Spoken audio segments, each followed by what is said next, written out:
তো হ্যালো বন্ধুরা, এই ছোট্ট পাখিটির এরকম অবস্থা হবে যেটা আমি কোনোদিন ভাবতেও পারিনি।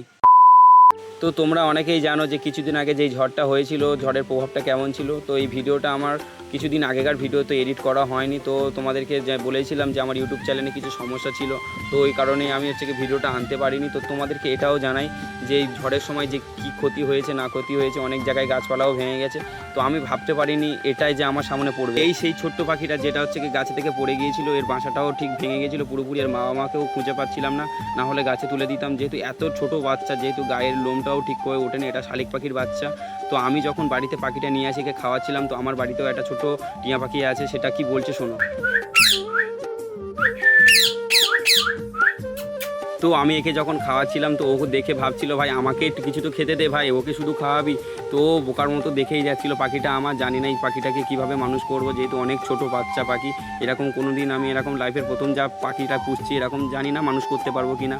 তো তোমরা ভিডিওর মধ্যে আমাদের দেখতে পাবে এই পাখিটাকে নিয়ে প্রতিদিন আমি কন্টিনিউ ভিডিও করব। তো যদি ভালো লেগে থাকে অবশ্যই পেজটিকে ফলো করে যাবে। চলে আসছি নেক্সট ভিডিওতে।